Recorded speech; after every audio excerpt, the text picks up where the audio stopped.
Okay, guys, you know what I'm missing at the moment? I'm missing a bit of good old Melbourne winter.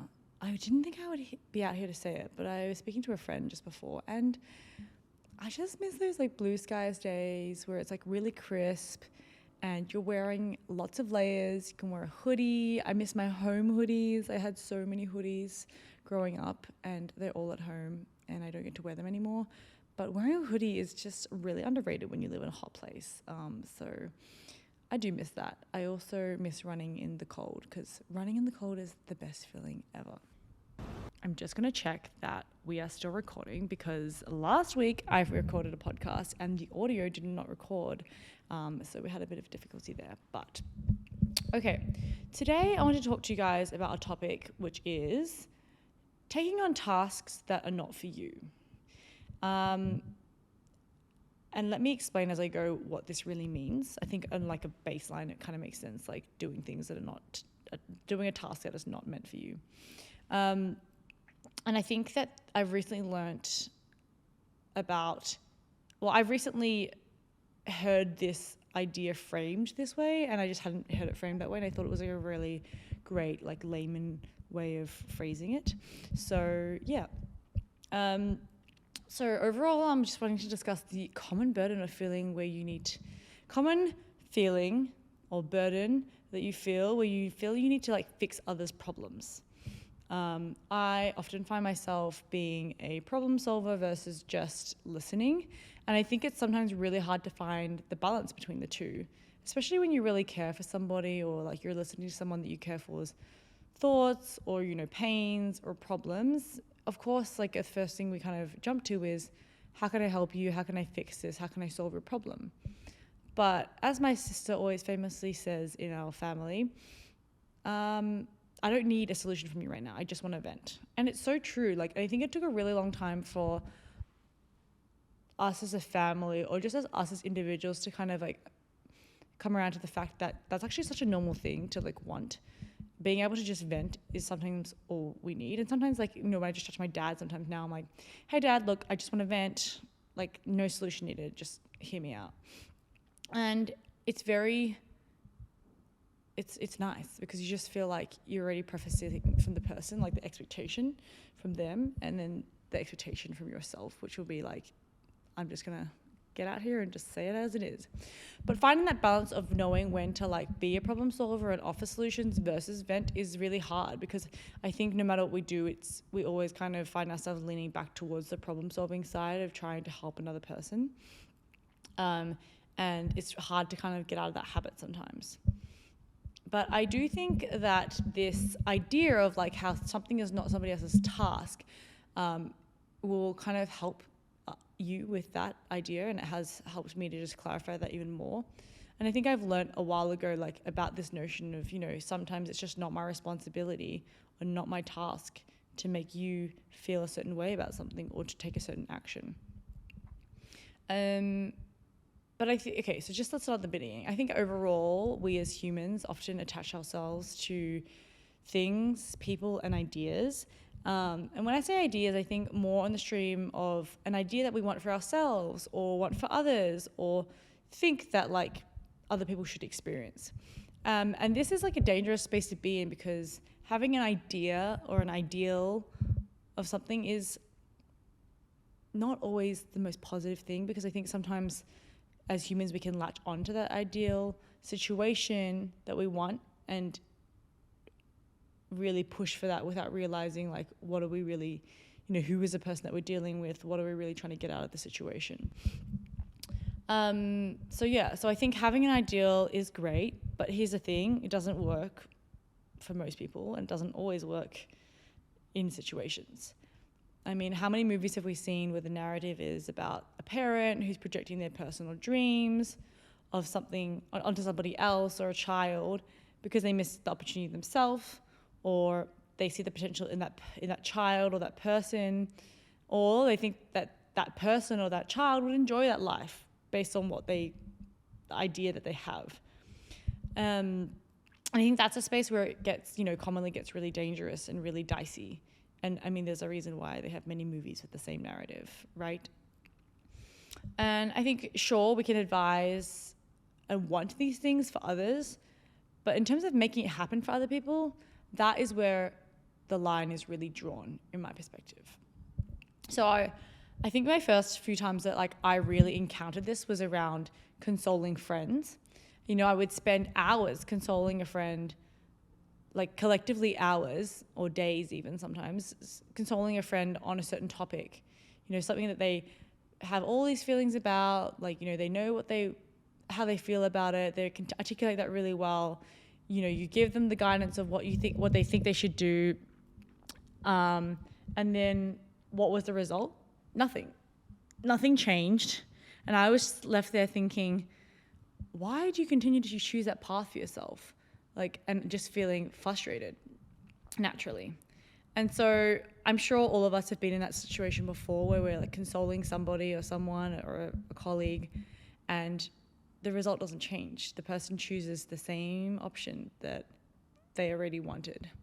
And I think, like, for me, I would relate this back to, like, you know, when you're asking for an opinion, you're asking for an opinion, like, oh, should I eat Japanese or Mediterranean?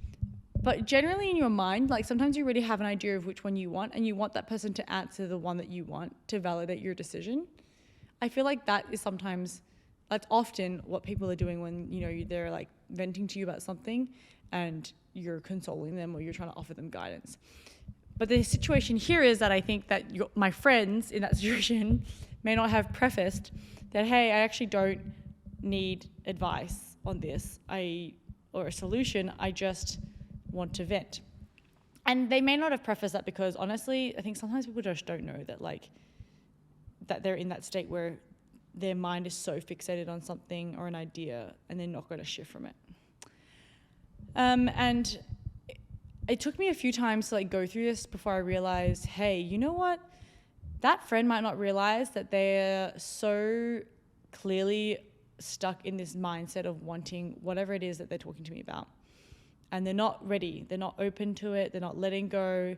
They're not in the mind space to move forward and choose the other option that they're putting forward, right? So it might be like, oh, my friend's like, oh, my relationship's so bad, like rants about how much they don't want to be with their partner or how annoying they are or blah, blah, blah, all the problems, but then continues to stay with them. And that for me is like, well, you're just not ready and I can't make you ready for that. And that's what took me a long time to realize, was that people are not going to make a change or commit to a change until they are fully ready to do it, which is totally fine. I feel like you move at your own pace. I've been there before as well. You don't have to make those decisions quickly. But I think that awareness to know that in that situation, like, I can support you as a friend, but it's not my task to make what you want happen for you. I think that's a really important, like, distinction to have. Because, you know, sometimes I would think like, oh, why am I so invested in this and the result? And of course it's because I care as a person. I care as a friend. And I know what you want. I understand that. I'm trying to help push you towards that. But so what? Can I control my friend? No. That person is the only person that has the ability to control their fate, just like I'm the only one who can control my own fate or my own outcomes. And this applies to myself as well. I remember this time when I was like super into this guy who was like definitely not giving me this, like reciprocating the same energy or effort level. But I was young and I continued to persist with putting that energy towards that person and, you know, wanting so much of this person because of this idea and this ideal in my head that I wanted to fulfill.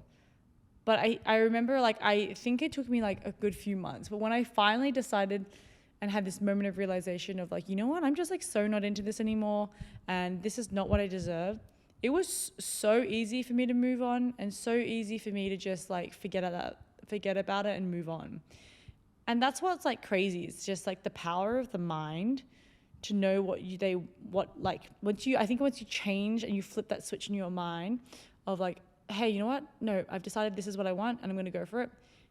It's crazy how much like a human can achieve when you like change your mindset and you're so determined in that space.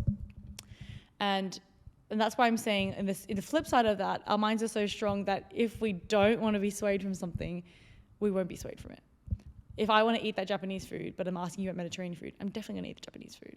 Or I'm going to eat the Mediterranean food and be really disappointed and then be back like, oh, I should have eaten the Japanese food just like I had originally thought. So that's what it comes to, like, I think being aware that like the human mind is so strong and people's like determination and commitment and like investment in ideals is so powerful that it's really hard to change somebody's mind and want something for someone if they don't want it themselves. And that's why I think knowing that, it's really good to be able to take a step back and keep that in mind and know, like, manage your energy. And this is where it comes back to the topic of this podcast, which is taking on tasks that are not for you. So I think often we get trapped in this cycle that I've just discussed, where it's like, oh, my friend's in need, I want to help them, I'm going to offer them solutions, I'm going to try like support them through that decision. Oh wait, they've made the same decision for themselves that they were complaining about.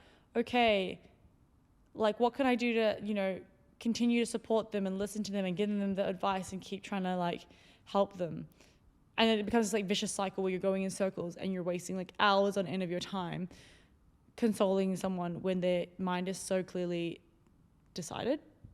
And it's not to say that like consoling friends is a waste of time, because I don't think it is, but you yourself have to protect your energy of how much you're putting into that person's issues, not that person generally. So like, you know, I think I have like a rule now. I'm like, okay, if 3 times you are complaining to me about the same thing and like it's ongoing, like after that, then I'll like kind of take a step back of like, okay, I'm going to stop offering you advice and I'm just going to listen to you. And then that's fine for me. I'm like, I'm happy to just listen and support, but I'm not going to like spend my time trying to like convince you or guide you in a direction that you don't really want to go in, because I think it's clear that you're not there yet and you're not wanting to like take on that advice. And I think being able to protect that time and that mental space is really important. And I find this for myself, like for me as a person who cares a lot, I think for others, especially my loved ones, sometimes you find yourself falling into traps of like, oh, you take on like all these small responsibilities of like, you know, trying to make somebody happy or give them this experience or XYZ, right? But I realize like that is not my task. I cannot control that outcome because I can only influence and encourage, but I'm not the decision maker. I'm not the task owner. And I know calling it a task might sound like really mundane and very like formal and like work-like, but I just say it as that because it's kind of like an easier breakdown. So that's why I'm saying this phrase of like, it's not my task to own is really valuable, because I think it really easily summarizes like sometimes it's just not your job to do that for somebody else, right? So it's not my task to get my friend to make a career change. It's not my task to make that person happy. It's not my task to help you choose a healthier path. It's not my task to let go of that person or thing holding you back. It's your task. You own that. You are your own human. And I really honestly believe the quicker that you can realize that in life, the faster you become at peace with people and yourself.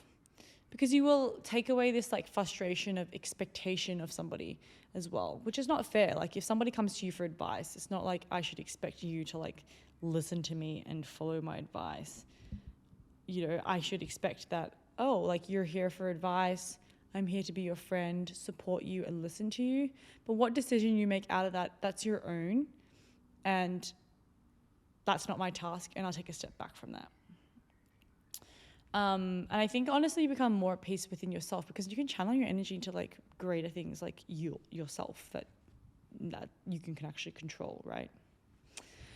Yeah, so I also think about this a lot in like parenting. Okay, sorry to like bring it up again. I know I'm still undecided about being a parent, but I seem to continue to think about being a parent. So I don't know what this is about me, but anyway.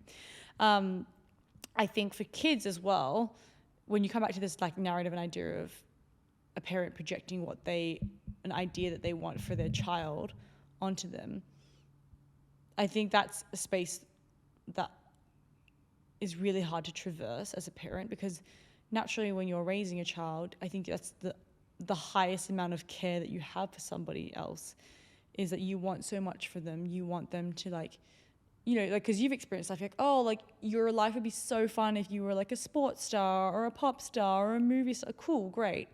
From my perspective, yeah, that'd be super interesting. But like, every human is their own, and that child has to go through that experience themselves. And I often, like, I know that this is going to be a challenge that I have, because I think, like, I often think like, oh, when we have kids, like, they're definitely going to play tennis, or they're definitely going to do this. Like, it's going to be so great for them.